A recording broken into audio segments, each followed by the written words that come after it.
Welcome to The Outlet, an NBA podcast hosted by Nick Fay and Kory Waldron.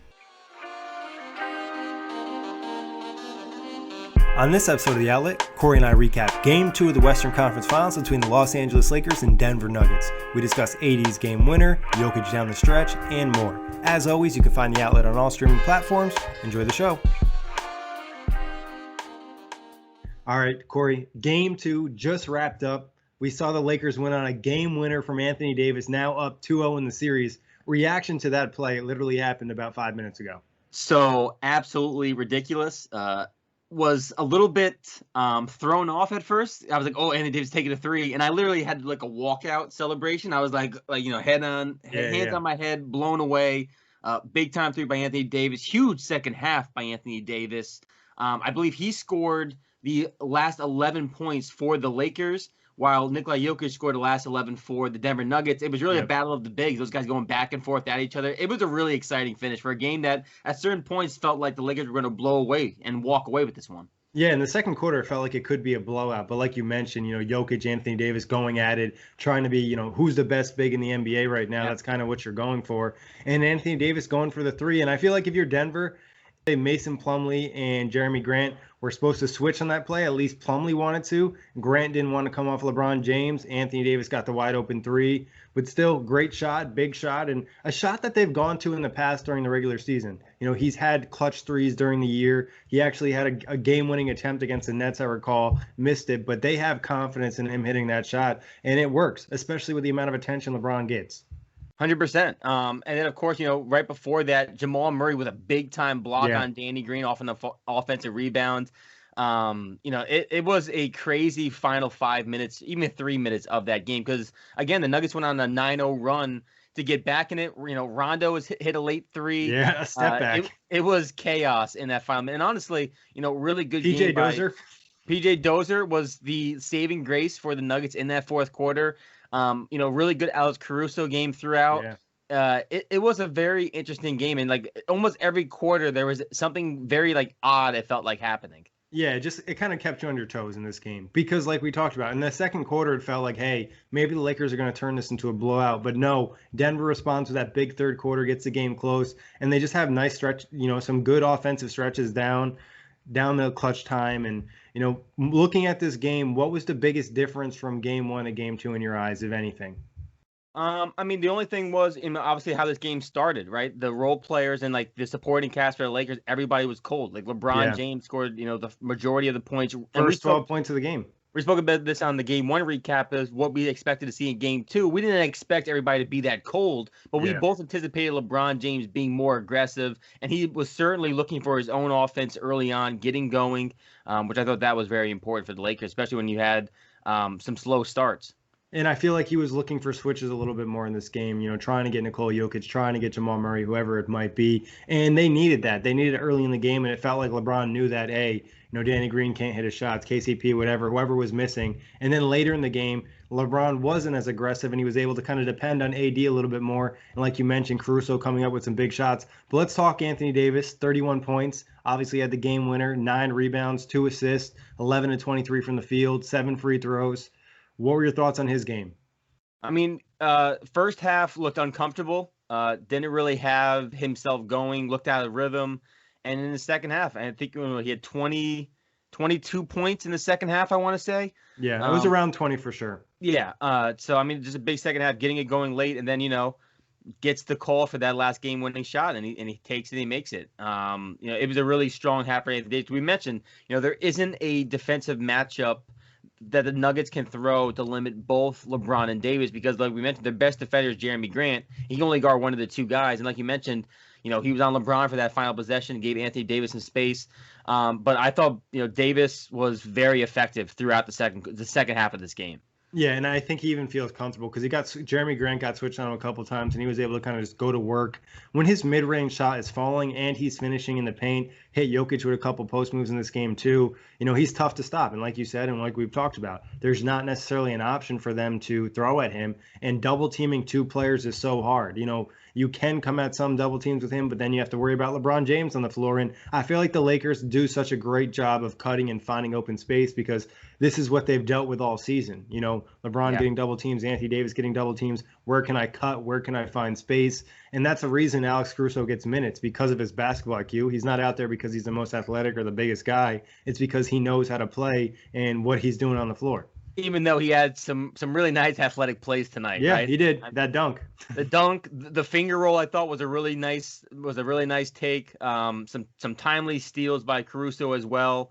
And also, I just want to give a shout out to Danny Green. Even though Danny Green shot terribly, he's 4 made 14, 3 he's 10 made from some 3. nice impacts on the game, whether it's defensively, making the extra pass. So even though he shot well, it's one of those games where the box score doesn't tell the full story for Danny Green. Yeah, he's going to give you solid defense. He's going to be that veteran player, and the shooting's going to be sporadic. It's been that way his entire career. Yeah. So it's going to be kind of trying to find who's on, who's off. And even late in the game, Frank Vogel elected to bench him and keep KCP in the game because he was playing a little bit better, gives you a little bit more athleticism. That 3 by KCP in the corner. When it was heavily contested late in the shot clock, and bad pass from Rondo. Bad pass by Rondo. Only 3 of 6 on the game for KCP, but another huge timely shot when the Lakers really needed it. And again, Lakers won the offensive rebounding 13-7. Both teams, a lot of turnovers, 19 by the Nuggets, 23 by the Lakers. And honestly, the Lakers turnovers got them back into the game, whereas the Nuggets turnovers were helping the Lakers get that lead in the first place. Yep, exactly. The Nuggets had a lot of early turnovers in the first half, and it felt like a lot of Laker turnovers came in that third and fourth quarter and kind of allowed Denver, like you said, to get back in the game. It was interesting. I felt like we saw a little bit less Dwight in this game. Yeah. I don't think he was as impactful. I think Jokic had a better feel for what he was trying to do in terms of getting under his skin. And I actually feel like, I don't know how the exact numbers in comparison to last game, but it felt like the Lakers were going smaller, because I even saw them play a no center lineup, no AD, no Dwight, no McGee. Markieff Morris played the center for a little bit. Yeah, and that was not, I don't think that was something we saw in game 1. So I think they realized, like, hey, there's actually more for us to attack in space. And I just want to give Rondo some more credit too, because I think going into the postseason, I really didn't anticipate this level of impact. I knew he would help, but he's really playing very good. I mean, again, 1 of 3 from the field, but the 3, his only shot being the big time 3 came late, gave him a 5-point lead, and then having 9 assists. It just shows how important it is to have that point guard who literally just is out there to facilitate and be a game manager, which is what he's been providing for this Lakers team. It's honestly, it gives LeBron James just an extra,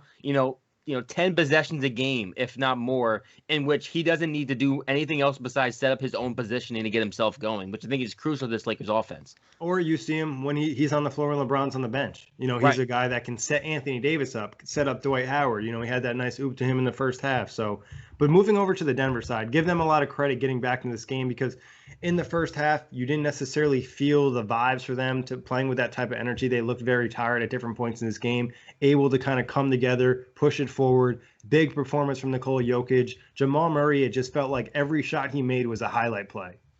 Yeah, Jamal Murray definitely was hitting highlight play. I mean, he was a plus 16 on the night for the Denver Nuggets. 44 minutes. Yeah, I thought he was solid despite, obviously not being able to get it done late. But, Jokic, I thought, had a rough first half. Again, getting the foul trouble. I think he had 3 fouls in the first half.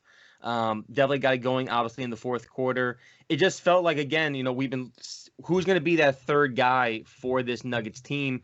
It at times felt like it could have been Michael Porter Jr., but again, he only played 19 minutes, didn't provide much defensively. Jeremy Grant didn't take a boatload of shots tonight. Millsap, that block by Danny Green on Millsap, which one of the battle of the possibly washed guys. PJ Dozier might have been the third best player for the Nuggets tonight. Unless you take Jeremy Grant, obviously played decent defense, but I'd probably say Dozier was probably the biggest surprise, because most teams shorten their rotations, and Mike Malone's like, I don't give a damn. Like, if PJ Dozier can give me minutes in the fourth quarter, I'm gonna give it to him. Yeah, and I think this is a perfect example of how almost they benefited when guys were injured early in the bubble, because PJ Dozier was getting plenty of minutes, so Mike Malone was able to kind of build up that trust. This is the guy I can go to. He played nice. Obviously, those 4 missed free throws really hurt, but he did come up with a lot of big plays in that fourth quarter. Like you said, Michael Porter Jr. had moments in this game where he had that flash, he had that pop. He even was trying to get LeBron on a chase down block, kind of going after him. You like to see that from a young guy. But I think looking at Paul Millsap and Gary Harris, and these are not, offensive weapons, but getting 9 points in 3 of 12 from the field between these guys, it's going to be tough, especially when, Harris is playing 24 minutes, Millsap is playing 28 minutes, and you want Millsap out there because he's a body that you can throw at Anthony Davis. He hasn't had a ton of success, but he's one of your better options, if not your best. Yeah, I mean, again, Gary Harris is just a disappointment. Obviously, he's made an impact already in this postseason for this Nuggets team defensively, but they really need him to be an offensive threat in this series in particular. Yep. Nuggets just 8 of 24 from 3. That's a problem for this team, even though Jamal Murray definitely had highlights, played just 2 of 9 from 3. Jokic 1 of 4. The 3-point shooting for this Nuggets team was a problem because this Nuggets team, I mean, it's not even just a Nugget. That's just like basketball nowadays. Yeah, they only made 8 threes. Right. It's not good enough in the Western Conference Finals against his Lakers team, which, of course, was 13 of 36 from 3. Not that much better, but still 36%. And I think Denver to win this series needs to hit more threes. That's an area where they need to win in terms of like the battle of the different categories. And I think Jamal Murray and Nikola Jokic, both of those guys hitting threes is huge because Jokic is now pulling the defense out further. And Jamal Murray, that's just a big part of his game, especially coming off screens. 2 and 9 really hurts. If he has, 3 and 9, it could change the game and they could have won this one. So, I think you give them even more credit because they didn't necessarily have a good shooting night, but the Lakers really didn't on the other hand either. 13 of 36, 37 of 83 from the field. It was just kind of like one of those games that grinded out, and the team with the bigger stars ended up pulling out the W. Yeah, and I mean free throws. I mean the Lakers 8 of 19 from the free throw line. Nuggets 25 of 33. As you mentioned, Dozier being 1 of 5 from the free throw line. That hurt, especially with those free throws coming late in the game.